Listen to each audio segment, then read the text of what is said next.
नमस्कार दोस्तों। ईबीएस में हम आपको आज बताएंगे कि विगत वर्षों में जो प्रश्न पूछे जाते हैं उन पे अभ्यास करते हैं हम। दोस्तों, हमारा समय बहुत कम बचा है, ठीक है। तो हम देखते हैं, यहाँ पे पहला क्वेश्चन हमारा कह रहा है, सुषमा कहती है कि उसके छात्रों को पेड़ों से के संरक्षण के लिए संवेदनशील बनाया जाए, ठीक है। निम्नलिखित में से कौन सा ऐसा करने की सबसे उपयुक्त विधि है? बताइए आंसर फटाफट। चारों आंसर आपके सामने है। पहला है कक्षा में बहस आयोजित करना, ठीक। दूसरा कह रहा है समूह चर्चा करना, और तीसरा कह रहा है पोस्टर बनाना, और चौथा कह रहा है कि बच्चों को एक पौधा लगवाना और उसका पोषण यानी संरक्षण करवाना, ठीक है।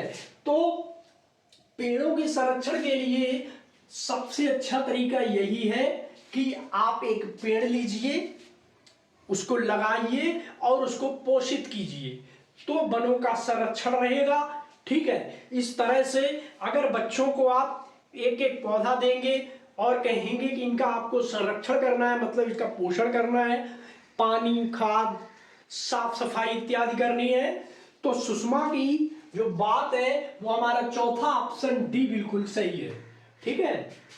अब यहीं पे लेते हैं दूसरा क्वेश्चन लेते हैं। दूसरा क्वेश्चन कह रहा है कि अभय ने अपने छात्रों से उन बीमारियों को उन उन बीमारियों पर समूह में एक सर्वेक्षण करने के लिए कहा जिससे उनके पड़ोस के लोग पीड़ित थे। पाठ्य पुस्तक में सर्वेक्षण का उल्लेख नहीं किया गया। इस शिक्षण अधिगम की रणनीति में कौन सा विकल्प प्रासंगिक नहीं है? विकल्प नंबर 1 है, इसने समुदाय के साथ बातचीत करने का अवसर प्रदान किया। विकल्प नंबर 2 है, इसमें बच्चों को वास्तविक जीवन के साथ सीखने में मदद मिली। और विकल्प नंबर 3 है, इससे बच्चों को डेटा हैंडलिंग समझने और एक साथ काम करने में सक्षम बनाया। चौथा कह रहा है इसमें समुदाय को उन बीमारियों को समझने में मदद मिली जिससे वे पीड़ित थे।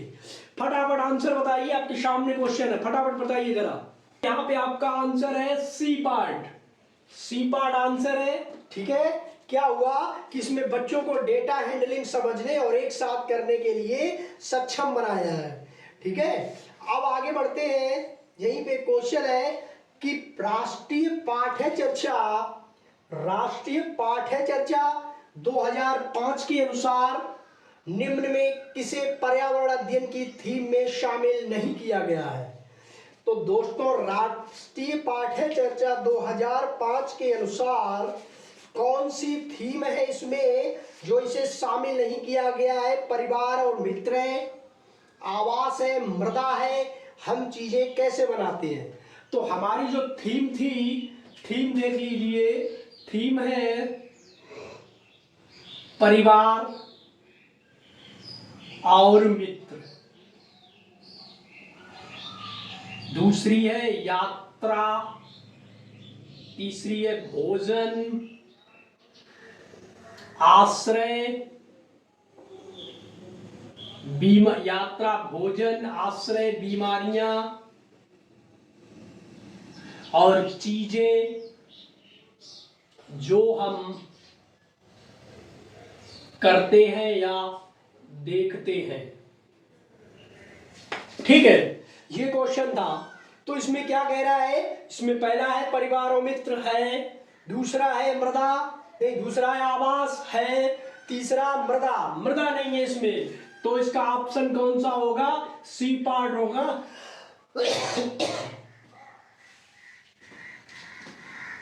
ठीक है। नेक्स्ट क्वेश्चन है कि निम्न में से किस प्रकार के प्रश्न बच्चों को कल्पनाशील बनाते हैं? किस प्रकार के प्रश्न बच्चों को कल्पनाशील बनाते हैं? तो सबसे पहले दोस्त हम यहाँ पे देखते हैं प्रश्न बनाने का मेथड क्या है, और ये क्वेश्चन कहीं ना कहीं से किसी ना किसी तरह से पूछ ही लिया जाता है। तो यहाँ पे देखते हैं प्रश्न बनाने की जो थीम है वो हम कैसे बनाते हैं। तो यहाँ पे प्रश्न बनाने के चरण,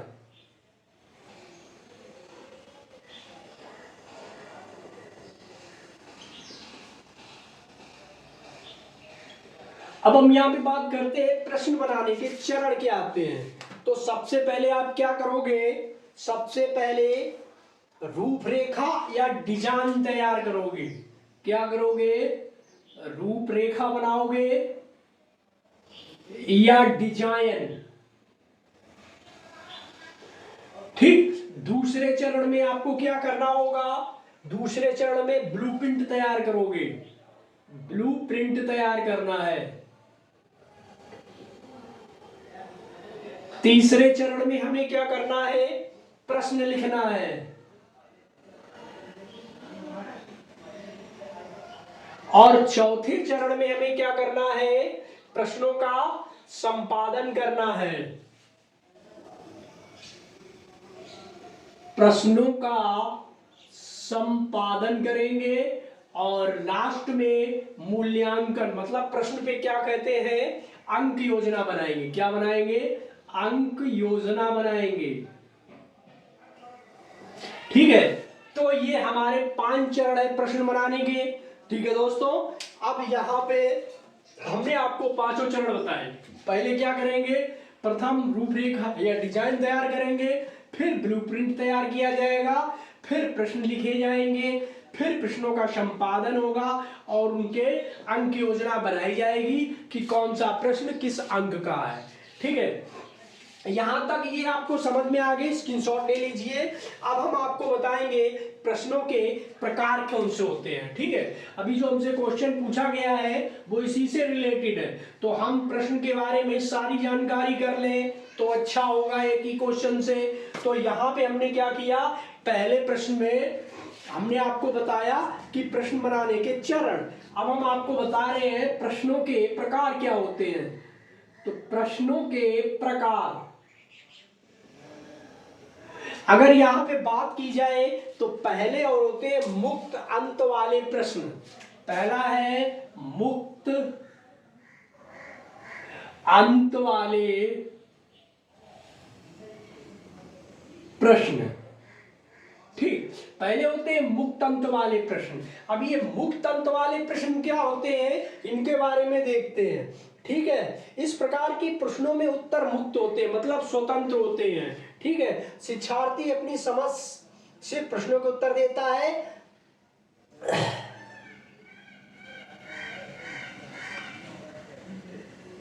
तो यहाँ पे ये प्रश्न कैसे होते हैं, बिल्कुल मुक्त होते हैं। ठीक है, शिक्षार्थी क्या करता है, अपनी इच्छा के अनुसार जो भी उसे ऑप्शन देना हो वो दे देता है। ठीक है, दूसरा है, दूसरा कहता है, दूसरे बंध अंत वाले प्रश्न, बंध अंत वाले प्रश्न, दूसरे होते बंध अंत वाले प्रश्न। इस प्रकार के प्रश्नों के उत्तरों में शिक्षार्थी को एक उत्तर चुनना पड़ता है, जैसे बहुविकल्पी। तो बंध अंत वाले में क्या होता है, बहुविकल्पी में 4 ऑप्शन होते हैं। ठीक, बहुविकल्पी में और शिक्षक छात्र उसमें से एक ऑप्शन चुनता है। अब तीसरे आते हैं हमारे तथ्यात्मक प्रश्न।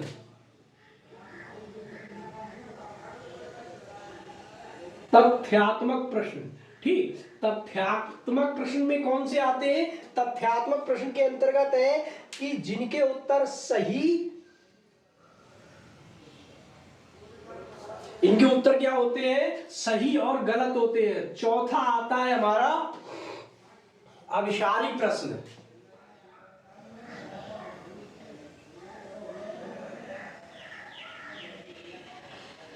अभिसारी प्रश्न, अभिसारी प्रश्न होते हैं। ठीक है, तो अभिसारी प्रश्न के अंतर्गत होते हैं कि इनका क्या होता है, एक सीमा में बंधे होते हैं। जैसे आपसे पूछ दिया रात और दिन कैसे होते हैं, हमने आपसे पूछ दिया रात और दिन कैसे होते हैं। ठीक है, तो इसमें सिर्फ आपको यही बताना है कि रात और दिन कैसे होते हैं। अगले आते हैं अपसारी वाले प्रश्न। ठीक है, अपसारी, अपसारी प्रश्नों में छात्र क्या करता है, इनमें आपको क्या करना है, अपसारी प्रश्नों में कारण बताओ, विश्लेषण, मूल्यांकन, और अपनी कल्पना से उत्तर देता है। कैसे करता है? कारण बताएगा, विश्लेषण और कल्पना करके अपना उत्तर देना। तो ये होते हैं अपसारी प्रश्न। ठीक है, बाद में आते हैं मूल्यांकन वाले प्रश्न।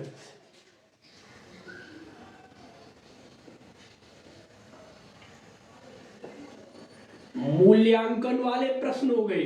ठीक है, इसमें क्या होता है दोस्तों, इसके अंतर्गत ये प्रश्न दो वस्तुओं के बीच तुलना प्रकट करते हैं। दो वस्तुओं के बीच क्या करते हैं? ये तुलना प्रकट करते हैं। क्या करते हैं दोस्त? तुलना प्रकट करते हैं। ठीक है, तो अब यहाँ पे जो आपका क्वेश्चन था वो क्या कह रहा है, देखिए जरा।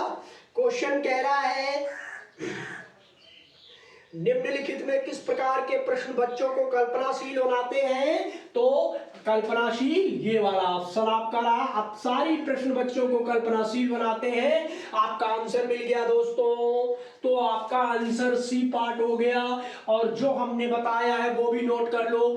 ठीक है, तो यहां हमने आपको क्या बता दिया? प्रश्नों के प्रकार। तो दोस्तों यहाँ पे क्वेश्चन दिख रहा है आपको, वो कह रहा है कि प्राथमिक कक्षाओं में पर्यावरण अध्ययन को सीखने में कहानियां एक महत्वपूर्ण पहलू हैं। पर्यावरण अध्ययन के कक्ष में कहानी सुनाने की शिक्षण कौशल के रूप में सम्मिलित करने के लिए निम्नलिखित में से कौन सा कम उपयुक्त कारण है?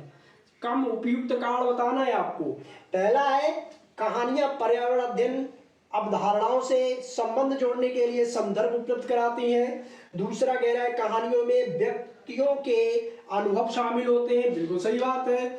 और कहानियां अनेक विषय क्षेत्रों को छूती हैं। बिल्कुल सही बात है। कहानियां कक्षा प्रबंधन में सहायता करती हैं। तो हमसे पूछ रहा है कि कौन सा सबसे कम उपयुक्त है, मतलब सबसे कम किसे उपयोग किया जाना चाहिए।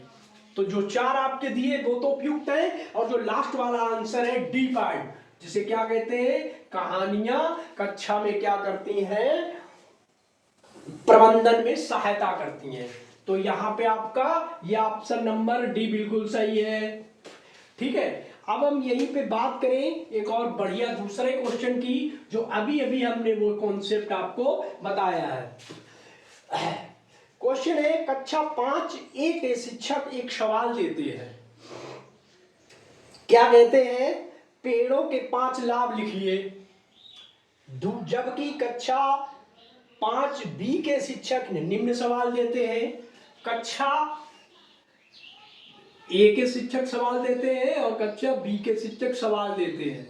ठीक है, इन सवालों में ए वाले कहते हैं कि 5 पेड़ों के लाभ लिखिए। बी वाले कहते हैं क्या होगा अगर धरती पर पेड़ ना हो। अगला, तो इन सवालों की कह रहा है प्रकृति कैसी है। तो प्रकृति है, पहला ऑप्शन है ए फर्स्ट बंद अंत वाला अपसारी है, और सेकंड मुक्त अंत वाला अपसारी। अभी हमने आपको अभिसारी अपसारी, ठीक है, तथ्यात्मक, प्रश्न के प्रकार, सब कुछ बताया। तो उसी से क्वेश्चन रिलेटेड है। दूसरा कह रहा है फर्स्ट वाला बंद अंत वाला अभिसारी है और सेकंड वाला मुक्त अंत वाला अभिसारी है। तीसरा कह रहा है कि फर्स्ट है मुक्त अंत वाला अभिसारी और सेकंड है बंद अंत वाला अभिसारी। चौथा कह रहा है फर्स्ट है मुक्त अंत वाला अभिसारी और सेकंड है बंद अंत वाला अभिसारी। तो दोस्तों पहला क्वेश्चन क्या, पेड़ों के 5 लाभ लिखिए। तो अभिसारी में हमने बताया था, उसमें एक चीज निश्चित होती है। क्या होता है अभिसारी में?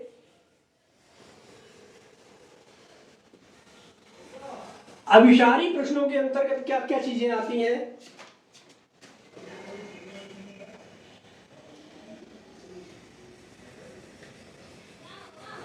तो हमने आपको क्या बताया था? अभिसारी का मतलब कारण बताओ, कारण बताओ, ये बात होगी। और दूसरी बात क्या होगी? ये क्वेश्चन ये एक निश्चित सीमा में बंधे होते हैं।